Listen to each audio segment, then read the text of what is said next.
Sahabat inspirasi, kita akan membaca dalam Yohanes pasal 3 ayat yang kelima. Firman Tuhan berkata demikian. Jawab Yesus, "Aku berkata kepadamu, sesungguhnya jika seorang tidak dilahirkan dari air dan roh, ia tidak dapat masuk ke dalam kerajaan Allah." Saudaraku, ketika Yesus berbicara dengan Nikodemus, ia memberitahukan suatu berita yang sangat penting, yaitu suatu syarat agar seseorang bisa masuk ke dalam kerajaan Allah. Nikodemus adalah seorang Farisi dan pemimpin agama Yahudi. Ia adalah seorang pengajar dan anggota Mahkamah Agama Yahudi. Namun ia sendiri tidak dapat mengerti tentang kelahiran baru sebagai syarat agar seseorang bisa masuk ke dalam kerajaan Allah. Yesus tidak berbicara tentang kegiatan agamawi yang harus dilakukan seseorang agar bisa masuk ke dalam kerajaan Allah. Dan juga bukan baptisan yang menjadi jaminan untuk itu. Tetapi Yesus berkata bahwa seseorang harus dilahirkan kembali.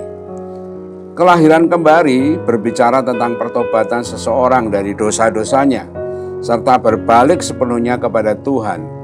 Suatu kenyataan yang diperhadapkan kepada kita bahwa menjadi Kristen saja tidak menjamin untuk masuk ke dalam kerajaan surga. Tidak ada cara lain selain seseorang harus dilahirkan kembali. Nikodemus yang adalah pemimpin agama pun harus mengalami kelahiran baru untuk bisa masuk surga. Di dalam kelahiran baru ini, Roh Kudus berperan melahirkan kita kembali menjadi manusia baru.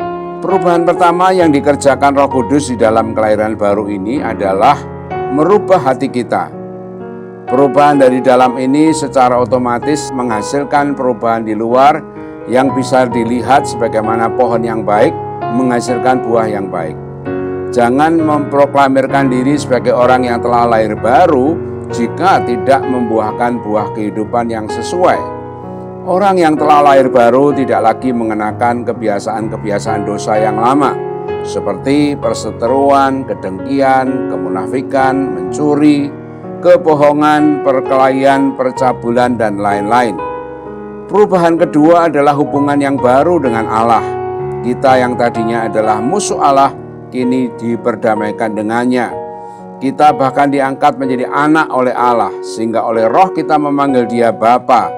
Di hadapan Allah kita adalah orang-orang yang sudah dibenarkan melalui Yesus. Perubahan ketiga adalah hubungan dengan sesama. Perubahan hati kita akan dirasakan oleh orang-orang yang telah berada di sekeliling kita. Dulu ketika belum lahir baru atau ketika kita belum mengenal Allah, kita hidup bagi diri sendiri. Semua tindakan dan apa saja yang diperbuat selalu bertujuan untuk kepentingan diri sendiri. Tetapi kini kita hidup untuk Tuhan dan juga untuk sesama. Yang kita kasihi bukan hanya sesama orang percaya, tetapi kita juga mengasihi mereka yang belum percaya. Kita memang sering tergoda untuk kembali kepada kebiasaan lama karena keegoisan dan kesombongan. Tetapi lawanlah itu dan tetap ikuti pimpinan Roh Kudus. Ingat bahwa kita bukan lagi manusia lama. Paulus mengatakan bahwa yang lama sudah berlalu dan yang baru sudah datang. Kata inspirasi hari ini, apa yang dilahirkan dari roh akan menghasilkan buah yang dari roh juga. Mari kita akan berdoa. Tuhan Yesus, terima kasih karena melalui hati yang terbuka untuk menerima pengampunan dan Roh Kudus yang menguasai hati kami. Roh Kudus yang melahirkan kami kembali sebagai ciptaan yang baru, maka kami akan beroleh hidup yang baru. Hidup yang baru, hidup yang dapat menjadi berkat bagi orang lain. Terpujilah namamu, dalam nama Tuhan Yesus kami berdoa. Amin.